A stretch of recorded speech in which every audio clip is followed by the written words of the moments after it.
सनातन होने का झंडा लहराते हैं, हम सनातनी है, हम सनातनी है। तो यहाँ आने में क्या दिक्कत था?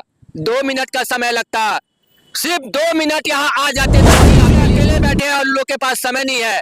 अगर आज के डेट में यहाँ पे अगर ऑर्केस्ट्रा होता तो वो लोग सब आ जाते वहां पे। किस लिए?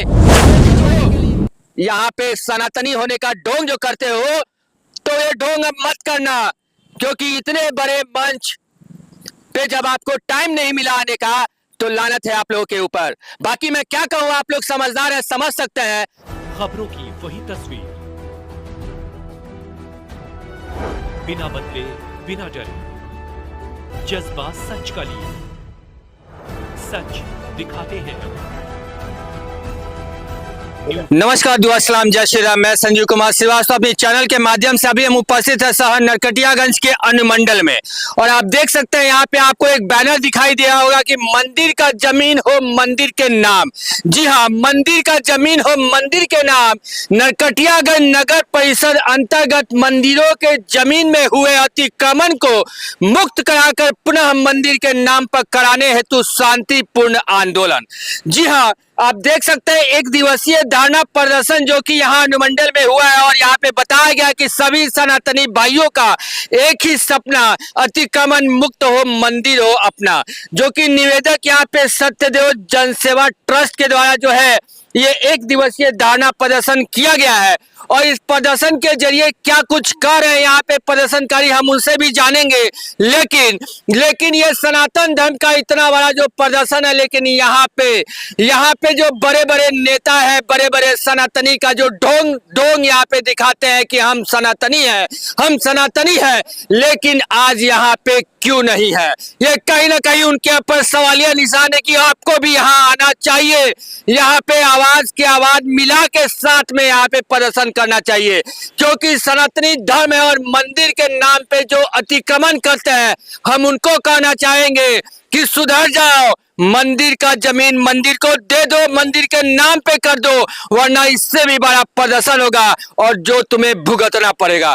तो चलिए यहाँ उपस्थित जो प्रदर्शन में लोग हैं उससे हम बात करने की कोशिश करते हैं। जैसे कि आप देख सकते हैं सत्यमेव जनसेवा ट्रस्ट के अध्यक्ष अंकित कुमार तिवारी जी हमारे समक्ष हैं। तो सर, ये प्रदर्शन करने का आपका क्या उद्देश्य है, और क्या कुछ इस प्रदर्शन के जरिए समाज को या ये शहर के लोगों को या जो सनातनी होने का ढोंग करते हैं उनको बताना चाहते हैं? नमस्कार, आपके चैनल के सभी दर्शकों को मैं नमस्कार करता हूं। मंदिर का जमीन हो मंदिर के नाम, जो ये अभियान है उसका स्पष्ट मतलब है कि नरकटियागंज नगर परिषद स्थित जो मंदिरों का जमीन है, जिनको अतिक्रमित करके भू माफियाओं के द्वारा बेचा जा रहा है, उसको अतिक्रमण मुक्त करवाकर पुनः मंदिर के नाम करवाया जाए। इसका उद्देश्य यही है। और जितने भी यहाँ पे संगठन हैं, चाहे वो बीजेपी हो, बजरंग दल हो, आरएसएस हो, कहीं ना कहीं इन सभी को जानकारी है इस विषय की, हमने सूचित किया है, और फिर भी ये लोग यहाँ पे उपस्थित नहीं है। कारण क्या है ये मुझे पता नहीं है, लेकिन कहीं ना कहीं इस बात का दुख होता है कि आप लोग जो है हिंदुत्व के लिए मुखर होके आवाज उठाते हैं। श्री राम जन्मभूमि मंदिर का जो मुद्दा था वो पूरे भारत के लिए शिरमौर्य था। तो जब आस्था की बात होती है तो सभी मंदिर छोटे हो या बड़े हो सबका सम्मान है, बिल्कुल, है ना। तो फिर श्री राम जन्मभूमि के लिए इतना प्रदर्शन, और नरकटियागंज में जो मंदिर का जमीन है उसके लिए प्रदर्शन का जब बात होता है तो ये लोग चुप हो जाते हैं। ये किसी नरकटियागंज शहर के किस विशेष मंदिर की बात हो रही है? ये नरकटियागंज शहर में गोपाला ब्रह्म स्थान जो मंदिर है, उस मंदिर की हम लोग चर्चा कर रहे हैं। वहाँ पे मंदिरों के जमीन को अतिक्रमित किया गया है, उसका खरीद बेच किया गया है भूमाफियाओं के द्वारा, और ये सब जानते हैं, किसी से छुपा नहीं है कि कौन इस जमीन का दलाली करता है या खरीद बेच करता है, कौन भूमाफिया है। क्योंकि मैंने तो सुना है वहाँ पे जितने भी अभी नए जो निर्माण हुए हैं, जैसे कि गरीब कन्याओं का शादी होना या उस तरह से वहाँ पे लोग रुक सकते हैं, उस तरह के भवन का भी निर्माण हुआ है, और साथ के साथ वहाँ पे हर साल के भांति जो देखते हैं कि दशहरा पूजा हो या किसी प्रकार का कोई भी सामाजिक कार्य हो वहाँ पे कराया जाता है, और सबका उसमें सहभागी होती है और सबकी भागीदारी होती है। सर, मैं भी तो यही बोलना चाहता हूँ ना कि नरकटियागंज स्थित जो गोपाला ब्रह्म स्थान है, उसके मंदिर का जो जमीन है उसका सीमांकन कराया जाए। जब सीमांकन होगा तो स्पष्ट दिख जाएगा कि मंदिर का जमीन कहाँ तक है और कौन कौन इस पे घर बनाया है। जब वो क्लियर हो जाए तो मैं कौन सा जमीन अपने घर पे ले जाऊंगा। मैं भी तो चाहता हूं ना कि गरीब कन्याओं के लिए जो 2-4 विवाह भवन और बन जाए। विवाह भवन में हर किसी के पास सर कैपेसिटी आज के टाइम में नहीं है कि अपने दरवाजे पे बारात मंगा के जो है व्यवस्था करे। अगर वो जमीन निकल जाता है तो 2-4 विवाह भवन और बन जाएगा, तो हमारे एरिया का जो है, जो गरीब लोग है, आम जन है, उन्हीं का न कल्याण होगा बिल्कुल। और उससे मंदिर को भी कुछ सहयोग राशि प्राप्त हो जाएगी। तो अभी भी तो जैसे वहाँ किसी प्रकार का कोई भी सामाजिक कार्य होता है या कोई वहाँ पे विवाह से संबंधित ही कोई कार्य होता है तो लोग वहाँ पे कुछ ना कुछ तो देते ही हैं, तो उसको बृहद मात्रा में बड़े स्तर पे हम लोग करें, बड़े पैमाने पे करें। तो उस जगह के लिए ना वो सहयोग किया जाता है। हाँ, निश्चित किया जाए। जमीन का जो मैटर है, हम लोग चाहते हैं कि जो मंदिर का जमीन है उसका सीमांकन हो और वहाँ पे बहुत ज्यादा मात्रा में जो है मंदिर का जमीन जो है गोपाला बाबा स्थान का बेचा गया है, उसको पुनः मंदिर के नाम कराया जाए अतिक्रमण मुक्त करा के, और उन भू माफियाओं पे कार्यवाही हो कि उनका मनोबल इतना कैसे बढ़ गया कि वो मंदिर का जमीन बेचते हैं, साथ में समाज सेवा का ढोंग भी कर रहे हैं। जानता सबको, ये कोई आवाज नहीं उठा पा रहा है। क्या मैटर है, समझ में नहीं आता क्या है? मंदिर का जमीन बिक गया और आवाज वहाँ पे किसी ने नहीं उठाया, ये तो बहुत बड़ी बात है जी। मंदिर का जमीन बेच रहे हैं और उनका बैकअप जो है उन लोगों का समाज सेवा दिखा रहे कि हम समाज सेवा करते हैं। आपके पास अगर 10 लाख रुपया आप हर महीना खर्चा करते हैं तो आपका इनकम कहाँ से आता है पता होगा ना। बिल्कुल। लेकिन कुछ लोग ऐसे भी हैं जिनका कमाई शुद्ध रूप से 1 रुपया का नहीं है, मंदिर के जमीन पे ही वो आश्रित हैं। मंदिर का जमीन खरीदना और मंदिर का जमीन जो है बेचना है उनका कर्म बन गया है।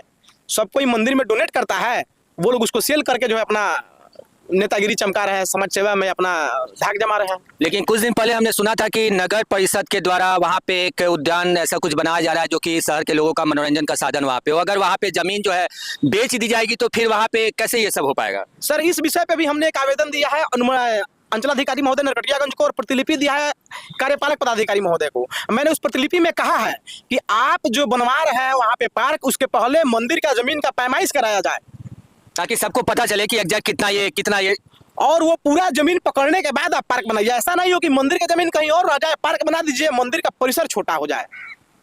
परिसर सर बहुत बड़ा है, मंदिर का जमीन वहाँ पे बहुत ज्यादा है सर। इसके लिए भी हमने आवेदन दिया है नगर कार्यपालक पदाधिकारी महोदय को और अंचलाधिकारी महोदय को। आप उनसे पूछ सकते हैं इस विषय पे। तो अभी इस विषय पे आप कार्यपालक महोदय को क्या कहना चाहिएगा? हम तो उनसे पूर्व में ही कह चुके हैं कि महोदय जो आप बनवा रहे हैं पार्क, तो कहीं भी आप जाइएगा तो किसी भी जमीन के मतलब नेचर को आप बर्बाद नहीं कर दीजिएगा। मानिए जमीन हमारा 50 कट्ठा है और बीच में आप जाके पार्क नहीं बना दीजिएगा। उसको बनवाना है तो पहले पैमाइश करवा दीजिए और पैमाइश करवा के आप साइड में जो है पार्क बनवाइए। उसके लिए अंचलाधिकारी महोदय को भी हम लोग लेटर दिए हैं कि आप अमीन बहाल करवाइए और उसका नापी करवाइए। सुना आपने कि जिस प्रकार अंकित कुमार तिवारी जी ने कहा है कि जो मंदिर का जमीन है वो मंदिर को दिया जाए, लेकिन कहीं ना कहीं देखा जाए कि शहर नरकटियागंज का जो गोपाला स्थान है जो कि टीपी वर्मा कॉलेज के जस्ट पीछे साइड का जो एरिया है, एरिया तो बहुत बड़ा है, लेकिन वो धीरे धीरे एक समय आएगा कि वो एक सीमित होते होते एक बहुत छोटे रूप में आपको दिखाई देगा। क्यों? क्योंकि इसमें जो है भू माफियाओं का जो है इसमें सम्मिलित हो गया है और जमीनों को बेच रहा है, और जमीन बेचने का जो काम जो कर रहा है वो अभी सार्वजनिक रूप से सामने तो आया नहीं है, लेकिन जहां तक पता चल रहा है कि वहां पे जो उसका एरिया है उस एरिया को मैं कहना चाहूंगा, यहाँ पे जो भी कार्यपालक है या जो भी यहाँ पे प्रखंड में जो एसडीओ साहब है उस जमीन का पूरा ब्यौरा ले, उसका एक ब्यौरा लेने के बाद उसको आप सार्वजनिक करें ताकि यहाँ के लोगों को भी पता चले कि वहाँ का एरिया कितना है। अगर उसके बाद अगर उस एरिया में कमी होती है तो कहीं ना कहीं देखा जाए कि भू माफिया जो है इसमें सम्मिलित हो चुके हैं और वो कहीं ना कहीं पैसा बनाने के चक्कर में उस दार्शनिक स्थान को जो है बेच रहे हैं। और इससे घाटा किसी और का नहीं है, घाटा हमारे शहरवासी को है, क्योंकि वहां पे हर साल गरीब तबके के जो गांव के रहने वाले लोग हैं वहाँ कितने जोड़ों की शादी होती है, क्योंकि उन लोगों के पास पैसा नहीं होता कि वो बड़े होटल में जाए या बड़े जगह पे या कोई जगह बुक कराए। वो उनके लिए वही जगह बड़ा है और वो जगह एक बहुत ही सुंदर और बहुत ही अच्छी जगह है जो कहीं भी लोग अगर जाते हैं वहां 10 मिनट बैठेंगे तो अपने आप को रिलैक्स महसूस करते हैं। लेकिन अगर वो जगह बिक जाए, हमारे हाथ से निकल जाए, तो फिर सोचिए क्या हाल होगा। तो मैं कहना चाहूंगा कि अति शीघ्र इसको संज्ञान में लेके और इसकी नापी करा जाए, और नापी कराने के बाद वो जो जितना जगह है जितना एरिया है उसको सामाजिक तौर पे सार्वजनिक की जाए ताकि सबको पता चले। अच्छा, मेरा एक और सवाल है आपसे कि आप यहाँ पे दिखाई दे रहे हैं अकेले बैठे हैं, क्या आपने यहाँ पे शहर में क्या लोगों को आपने नहीं बताया आज के इस आंदोलन को लेके? सर, शहर में 5 दिन पूर्व से ही सबको सूचना है, कोई ऐसा संगठन नहीं है जिसको हम लोगों ने नहीं कहा है। जैसे कि बीजेपी का हम लोग लेते हैं, बीजेपी मतलब जो है हिंदुत्व की पार्टी है, उसकी वर्तमान जो विधायिका महोदय हैं उनको भी बाई टेलीफोन हम लोगों ने उनसे आग्रह किया था कि मैडम आपको आना है। क्या बोला था उन्होंने? उन्होंने बोला कि हाँ आएंगे। हम बोले मैडम 2 मिनट समय निकाल के जरूर आइएगा, आप नरकटियागंज में रहिएगा। तो वो बोले थे कि हाँ रहेंगे, लेकिन नहीं आएंगे, यहाँ पे उपस्थित नहीं है। इसके पूर्व में भी जो धरना हुआ था उसमें भी उनको हमने इन्वाइट किया था 2024 में, उसमें भी वो नहीं आ पाई। उसके अलावा ऐसा ही नहीं कि सिर्फ इनको कहा गया, हम लोगों ने यहाँ पे जो आरएसएस का कार्यभार करते हैं, आरएसएस बहुत बड़ा संगठन है, हम दिल से उसका सम्मान करते हैं, हम स्वयं जो है स्वयं सेवक हैं। लेकिन इस बात का दुख है कि यहाँ पे जो लोग जो चुने गए हैं उन लोगों के पास इसकी सूचना है, लेकिन वो लोग भी नहीं आए। हर तरीके से जो है सबको सूचित किया गया है।